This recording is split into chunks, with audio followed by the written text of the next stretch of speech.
परम इंस्टीट्यूट में आपका स्वागत है। कैसे हो आप लोग बच्चों? आज हम लोग कक्षा 12 सब्जेक्ट जो है जनरल हिंदी जनरल हिंदी, दो तरह की हिंदी होती है। जो साइंस के बच्चे होते हैं उनके लिए जो है हम पढ़ते हैं जनरल हिंदी, और जो आर्ट के बच्चे होते हैं उनके लिए हम पढ़ते हैं हिंदी का सब्जेक्ट। तो इस तरह से हिंदी और हिंदी हमारा दो तरह से होता है कक्षा 12 में। अंतर कुछ नहीं होता। जनरल हिंदी के लिए थोड़ा सा सिलेबस कम होता है, 2-1 चैप्टर हर में कम पढ़ने पड़ते हैं। और आर्ट यानी कि जो आर्ट के छात्र होते हैं उनके लिए हिंदी में लगभग थोड़ा सा 2-1 चैप्टर ज़्यादा पढ़ना होता है। तो जो आर्ट वाले बच्चे हैं, ये जितना भी यहाँ चैप्टर बताया जाएगा उनको तो पढ़ेंगे ही पढ़ेंगे, बस 1 या 2 चैप्टर, 1-2 टॉपिक थोड़ा सा अलग होता है तो वो भी बताया जाएगा। साथ में जनरल हिंदी वाले आज जितना भी बताया जाएगा आपको सिलेबस में पूरा पढ़ना है। तो आइए देखते हैं कि हमें पढ़ना कैसे है। तो हमारा 100 नंबर का एग्ज़ाम होता है। इंटर में जितने भी सब्जेक्ट होते हैं सबके सब 100-100 नंबर के होते हैं। हमारे टोटल 5 सब्जेक्ट होते हैं, तो हिंदी उनमें से एक है। अब ये हिंदी 100 नंबर का होता है। ये 2 खंडों में बटा होता है हमारा, खंड का और खंड खा। खंड का में हमारा 50 नंबर का होता है, और खंड खा में भी हमारा कितने नंबर का होता है? 50 नंबर का। खंड का में हमारा जो है गद्य पद्य यानी कि जीवनी से संबंधित होता है, कहानी हो गया, खंड काव्य हो गया, अलग अलग होते हैं। और खंड खा में हमारा आपका हो गया ग्रामर हो गया, संस्कृत हो गया। तो चलिए बारी बारी से देखते हैं कि कौन से टॉपिक से कितने नंबर का क्वेश्चन आता है। आज हम पूरा सिलेबस बता रहे हैं, और इसी के बाद जितने भी इम्पोर्टेंट क्वेश्चन हैं उनको भी इस सिलेबस पे आधारित बताएंगे।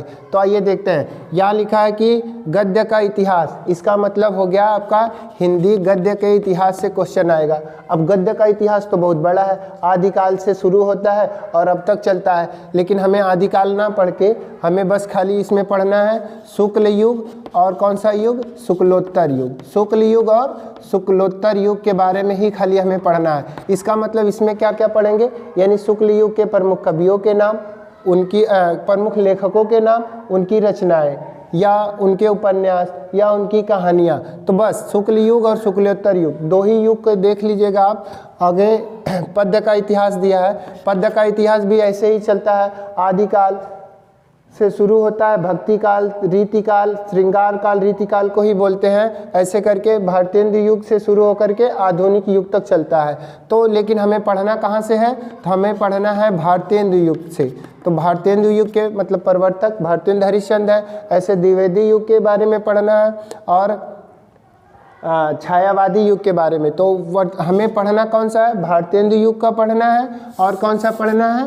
तो हमें द्विवेदी युग के बारे में, और हमें पढ़ना है छायावादी युग के बारे में, और नई कविता के बारे में। इन 4 टॉपिकों से देख के जाइएगा कि इनमें कौन कौन से प्रमुख कवि हैं और कौन कौन से प्रमुख कवियों की रचनाएं क्या क्या हैं। जैसे पूछ देगा कि छायावादी कवि काल के किन्हीं 3 कवियों के और उनकी रचनाओं के नाम बताइए, या छायावादी युग के प्रवर्तक का नाम बताइए। तो जयशंकर प्रसाद हो गए, महादेवी वर्मा हो गई, ये लोग इसके प्रमुख कवि के रूप में जाने जाते हैं। ऐसे भारतेंद्र हरिश्चंद्र का युग हो गया, तो भारतेंद्र युग में भारतेंद्र हरिश्चंद्र कब से कब तक होता है ये भी पूछ लेता है। जैसे आपका भारतेंद्र हरिश्चंद्र वाला युग है 1800, कहीं कहीं 1850 लिखा होता है, और कहीं कहीं 1868 लिखा होता है। वैसे ज़्यादा इम्पोर्टेंट है 1868 से लेके 1900 तक। तो ये भारतेंद्र हरिश्चंद्र का कार्यकाल है। ऐसे करके द्विवेदी युग का होता है 1900 से लेके 1918 तक, 1900 से लेके 1918 तक, या 1922 तक। तो ज़्यादा से ज़्यादा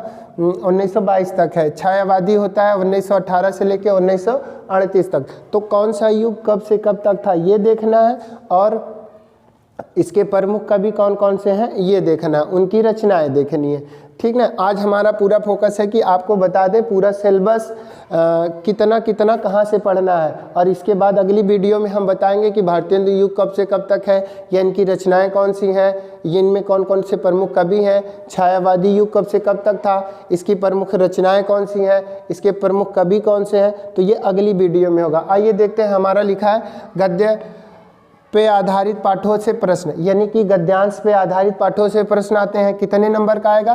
तो 2 नंबर में आएगा संदर्भ, और उसके बाद 5 नंबर का क्वेश्चन होता है। उसी में क्वेश्चन दिए होते हैं कि जैसे रेखांकित भाग की व्याख्या कीजिए, या पूछ देगा कि कौन से पाठ से लिया गया है ये क्वेश्चन।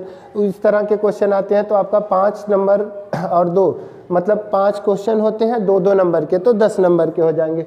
सेम ऐसे ही गद्यांश का कोई भी पाठ दे देगा, जैसे मान लीजिए विनय पत्र पवन दूतिका दे दिया, या भरत महिमा दे दिया, कैकेयी अंताप दे दिया, ऐसे अलग अलग चैप्टर हैं, तो उनसे कोई भी एक पद्यांश दे देगा और उसके बाद पूछेगा कि भैया इसका जो है व्याख्या कीजिए, तो नीचे जो प्रश्न दिए रहेंगे उनका व्याख्या करना होता है। तो 10 नंबर गद्यांश से, 10 नंबर पद्यांश से आता है। अब लेखकों का साहित्यिक परिचय एवं कृतियां लिखना होता है।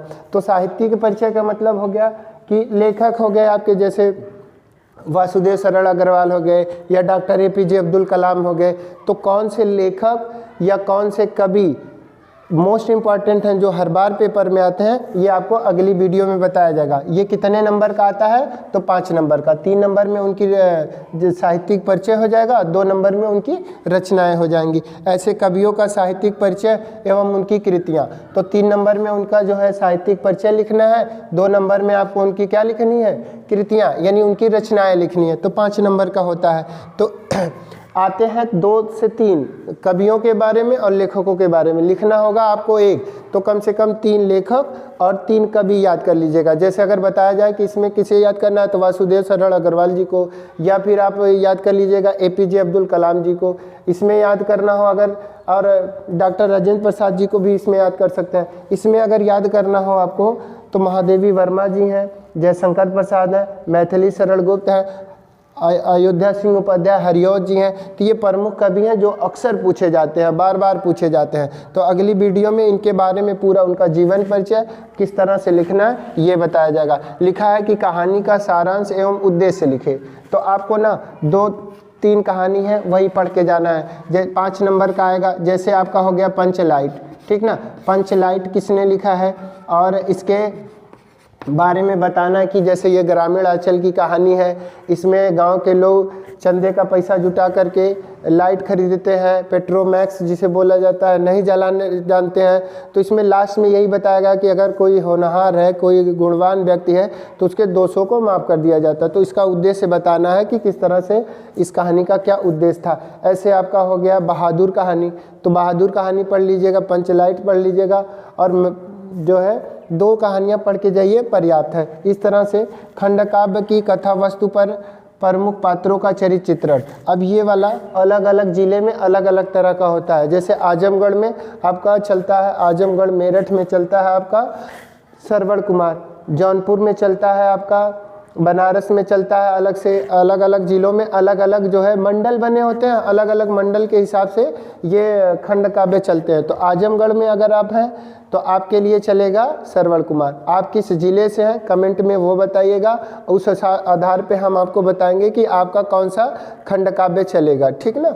अगला है संस्कृत पर आधारित गद्य का संदर्भ सहित हिंदी अनुवाद। तो संस्कृत भाषा महत्व या आपका पढ़ लीजिएगा, ये बहुत इंपॉर्टेंट है। पंचशील सिद्धांत वो वाला 2 चैप्टर बहुत ही इंपॉर्टेंट है गद्य पर आधारित प्रश्नों के लिए, और ये सुभाषित रत्नानी वाला चैप्टर से पढ़ लीजिएगा। इसमें पद्य में सुभाषित रत्नानी वाला से। अब ये गद्य में कौन कौन से हैं अभी बताया ना हमने, संस्कृत भाषा महत्व और कौन सा पंचशील सिद्धांत। पंचशील सिद्धांत ये 2 चैप्टर जो है बहुत ही इंपॉर्टेंट है। आपके आएंगे कितने नंबर के, तो 7 नंबर के। 2 नंबर में आपका होगा संदर्भ लिखने के लिए, 5 नंबर में आपका होगा व्याख्या करने के लिए। ऐसे इसमें भी 2 नंबर का आपका संदर्भ होगा, 5 नंबर में आपकी क्या होगी, व्याख्या। तो इस तरह से आपके हर टॉपिक वाइज क्वेश्चन आते हैं। तो आप जो है सिलेबस अपने सामने रखिए और उसके बाद कौन कौन सा टॉपिक आपका तैयार होते जा रहा है धीरे धीरे निशान लगाते जाइएगा, ठीक। तो संस्कृत में हो गया जो है आत्मज्ञ एवं सर्वज्ञ, वो वाला चैप्टर इस गद्य के लिए। और कौन सा बताया है, अभी हमने बताया है कि संस्कृत भाषा महत्व यानी संस्कृत भाषा का महत्व, वो वाला चैप्टर दोनों। और तीसरा है पंचशील सिद्धांत। ये 3 चैप्टर मोस्ट इम्पॉर्टेंट है जहाँ से हर बार पूछे जाते हैं। अगर हमसे कोई पूछे कि कौन सा बहुत ज़्यादा इम्पॉर्टेंट है तो पंचशील सिद्धांत और संस्कृत भाषा महत्व, ये वाला चैप्टर जो है आप पढ़ के जाइएगा। अब हम लोग जो है ग्रामर का टॉपिक देखेंगे कि व्याकरण से कौन सा टॉपिक में से किस तरह का क्वेश्चन आता है। तो जैसे लोकोक्ति एवं मुहावरे इस तरह से होता है ना, 9 2 11 होना, आँख डूबे को तिनके का सहारा, इस तरह के मुहावरे आते हैं। उनके लिए क्या नंबर के आएंगे? तो एक लोकोक्ति दे देगा और एक मुहावरा देगा। लोकोक्ति और मुहावरे में अंतर होता है। मुहावरे में क्या होता है कि कोई शब्द जोड़कर बनाया जाता है, जैसे 9 2 11 होने का मतलब भाग जाना। लोकोक्ति अपने आप में पूरी होती है, जैसे 8 पैर का दाझड़ा, ये लोकोक्ति है। तो इस तरह से एक लोकोक्ति देगा, एक मुहावरा, तो एक एक नंबर के ये दे देंगे। संधि में आपका दीर्घ संधि, गुण संधि, यड़ संधि, अयादि संधि। वैसे संधि जो है आपका 3 तरह का होता है, मात्रिक, वार्णिक और मुक्तक करके। मात्रिक संधि होती है और वार्णिक संधि होती है। तो हमें खाली मात्रिक संधि पढ़ना है। तो मात्रिक वाले में 5 प्रकार का होता है, दीर्घ, गुण, यड़, अयादि और वृद्धि करके। तो वृद्धि वाला कट गया, तो दीर्घ, गुण, यड़ और अयादि, इनमें से कोई 3 में से देगा। एक एक हमें जो है पहचानना होगा। या तो हो सकता है संधि का विच्छेद करने के लिए दे दे, या संधि विच्छेद करके दिया रहेगा तो पहचानने के लिए दे देगा कि कौन सी संधि है, आप उसे बताइए। फिर लिखा है कि शब्द विभक्ति यानी संज्ञा में आत्मान और नमान, जैसे होता है ना प्रथम विभक्ति, द्वितीय विभक्ति, तृतीय विभक्ति, एक वचन, द्विवचन, बहुवचन, तो ये वाला करके होता है। तो आपको जो है पहले से लेके 7 विभक्ति तक होते हैं। तो 7 में विभक्ति में कौन से एक वचन का है कि बहुवचन का है कि एक वचन द्विवचन का है, इस तरह अलग अलग वचन दिए होते हैं, पूछता है। तो वैसे आप नमान और आत्मान दोनों का पढ़ के जाइएगा, एक एक दोनों का देगा। और इनमें से सबसे ज़्यादा ना चतुर्थी विभक्ति एक वचन वाला आत्मने करके वो वाला ज़्यादातर पूछता है। तो ये वाला देख लीजिएगा, मतलब कि विभक्ति अच्छे से तैयार करके जाइएगा। ठीक, अगला दिया है कि शब्दों में सूक्ष्म अंतर।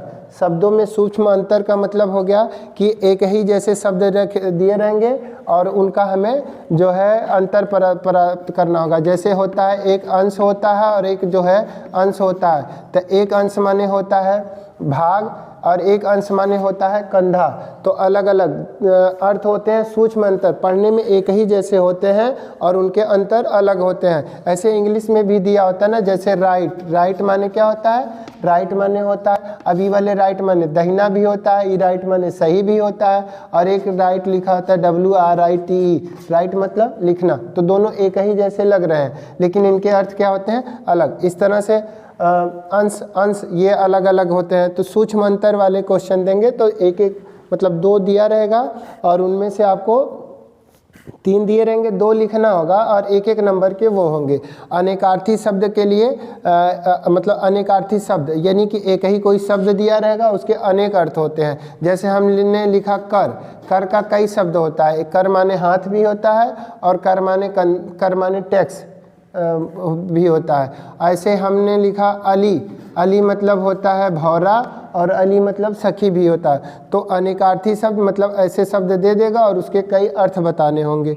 अनेक शब्दों के लिए एक शब्द, अनेक शब्दों के लिए एक शब्द का मतलब हो गया कि जिसे कभी जीता ना जा सके तो वो अजय हो गया, जिसकी कभी मृत्यु ना हो, जो कभी ना मरे यानी अमर हो गया। तो वो ऐसे शब्द देंगे। अनेक शब्दों के लिए एक शब्द यानी बड़ा सा शब्द दिया रहेगा और उसी का एक अर्थ हमें बताना होगा। वाक्यों में त्रुटि मार्जन यानी कि कोई वाक्य दे देगा, जैसे सीता पढ़ता है। अब सीता पढ़ता है गलत हो जाएगा, तो उसके लिए आप जो है लिंग के आधार पे वो गलती है तो वहाँ पे सीता पढ़ती हो जाएगा। ऐसे कारक में पे पर से हटा देगा और पूछ देगा। वचन आपका एक वचन, द्विवचन, बहुवचन की जगह कोई दूसरा दे देगा। तो इस तरह से जो है कोई वाक्य 2 वाक्य दिए रहेंगे मतलब, और उनको आपको शुद्ध करके लिखना होगा। अब आते हैं रस पे। रस, छंद और अलंकार, इनसे 2-2 नंबर के क्वेश्चन आते हैं। तो रस में से कौन कौन से आएगा आपका? श्रृंगार रस, हास्य रस, करुण रस, शोक रस या शांत रस। कोई 3 रस दिया रहेगा या 4 दिया रहेगा, उनमें से आपको किसी 2 का बताना होगा। या तो 2 दिया रहेगा तो 1 का बताना होगा। वैसे 2 ही दिए रहते हैं, 1 बताना होता है। जैसे मान लीजिए आपका श्रृंगार रस और शांत रस दे दिया, पूछेगा कि श्रृंगार रस अथवा शांत रस के उदाहरण और लक्षण बताइए। तो श्रृंगार का मतलब है होता है कि जब नायक और नायिका के मिलन की बात की जाए, तो वहाँ पे जो भी रस की उत्पत्ति होती है वो श्रृंगार रस होता है। शांत रस का मतलब होता है वैराग्य, शांत का स्थायी भाव निर्वेद होता है। तो जब निर्वेद नामक अस्थाई भाव विभाव अनुभाव से मिलता है तो कौन से रस की उत्पत्ति होती है? शांत रस की उत्पत्ति होती है। हम आपको एक परिभाषा बताते हैं, आपका पूरा रस उसी परिभाषा पे आ जाएगा। जैसे आप यहाँ देखिए, इस तरह से लिख लीजिएगा कि जब मान लीजिए हम शांत रस का बता रहे हैं, तो जब निर्वेद नामक, कौन सा? निर्वेद नामक, ठीक ना। अब उसके बाद लिखिएगा अस्थाई भाव, अस्थाई भाव, ठीक, विभाव अनुभाव, अनुभाव से मिलता है तो शांत रस की उत्पत्ति होती है, शांत रस की उत्पत्ति होती है। इस तरह से आप ना सबका बना सकते हैं। जैसे अगर हमें बनाना हो, फिर से देख लीजिए, शांत रस का जब निर्वेद नामक अस्थाई भाव विभाव अनुभाव से मिलता है तो शांत रस की उत्पत्ति होती है। अगर हमें मान लीजिए बनाना है कौन सा का? हास्य रस का। तो जब हास नामक, यहाँ लिख देंगे हास, तो लिखिए यहाँ हास, हास नामक अस्थाई भाव विभाव अनुभाव से मिलता है तो हास्य रस की उत्पत्ति होती है। मान लीजिए करुण रस का दे दिया है, तो करुण का अस्थाई भाव होता है शोक। तो यहाँ लिखिए जब शोक नामक अस्थाई भाव विभाव अनुभाव से मिलता है तो कौन से रस की उत्पत्ति होती है? करुण रस की उत्पत्ति होती है, ठीक ना। तो इस तरह से जो है शांत रस और करुण रस, हास्य रस या श्रृंगार रस, इन चारों में से कोई दो देगा और पूछेगा पेपर में, कोई एक ही आपको उदाहरण और लक्षण सहित लिखने होंगे। तो परिभाषा एकदम सिंपल सी है। जब निर्वेद नामक, ये हो गया आपका शांत रस के लिए। अगर श्रृंगार रस का पूछ दे तो जब रति नामक अस्थाई भाव विभाव अनुभाव से मिलता है, तो इस तरह से हो जाएगा। उदाहरण में आप कुछ भी रख सकते हैं, कुछ भी। रहीमन शांत रस के लिए तो कबीर की साखी में से कोई भी दोहा उठा लीजिए, आपका वो उदाहरण में बन जाएगा, ठीक।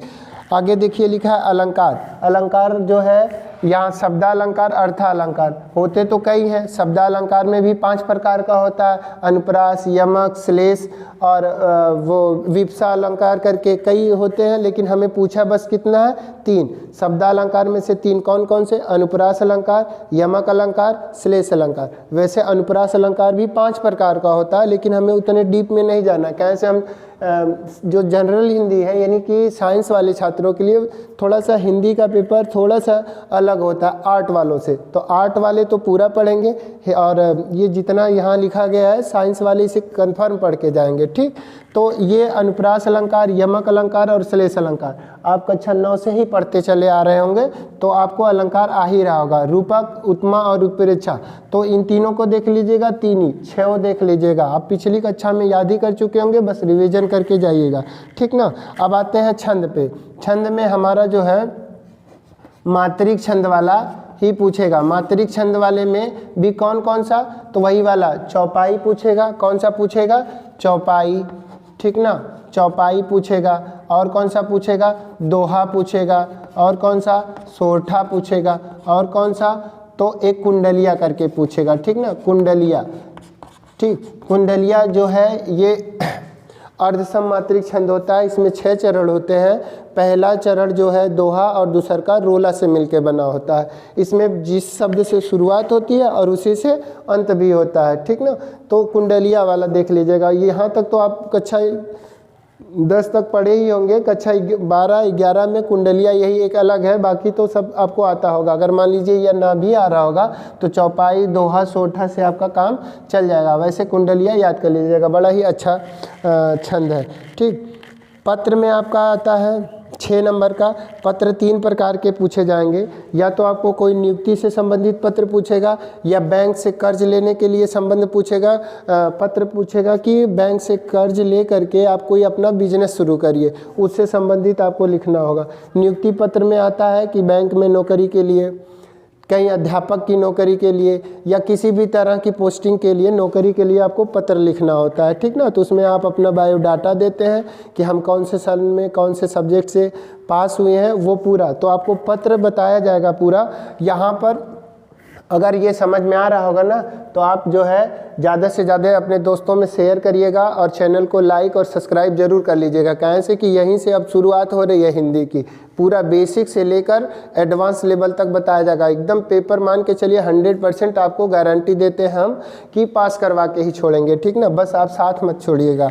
आगे देखिए, बैंक से ऋण से संबंधित हो गया और बीमारी से संबंधित पत्र आता है। बीमारी यानी गांव में कोई मान लीजिए जल जमाव के कारण यानी बारिश की पानी के कारण नाली में पानी जम गया है, उससे मच्छर पनप रहे हैं या उससे गंदगी की वजह से बीमारी फैल रही है, उससे दूर करने के लिए आपको जो है सीएमओ मुख्य चिकित्सा अधिकारी को या जो है गंदगी साफ करने के लिए नगर पंचायत अधिकारी को पत्र लिखना होता। तो वो वाला यानी बीमारी वाला ही एक नोट कर लीजिएगा, वही बार बार रिवीजन कर लीजिएगा, वो वाला आ जाएगा। निबंध में आपका विज्ञान, कृषि, शिक्षा और सामाजिक राजनीतिक चेतना से संबंधित क्वेश्चन आएगा। विज्ञान से संबंधित जैसे आ जाएगा कि मोबाइल का अधिक प्रयोग बुरा है या अच्छा है, विज्ञान हमारे लिए विज्ञान के चमत्कार अच्छे हैं कि बुरे हैं, या मान लीजिए कृषि से संबंधित आ जाएगा कि भारतीय कृषि के पिछड़ेपन का कारण बताइए, या समाज में शिक्षा का महिला के ऊपर आ सकता है कि नारी शिक्षा अच्छी है या बुरी है, या बढ़ाने के उपाय बताइए,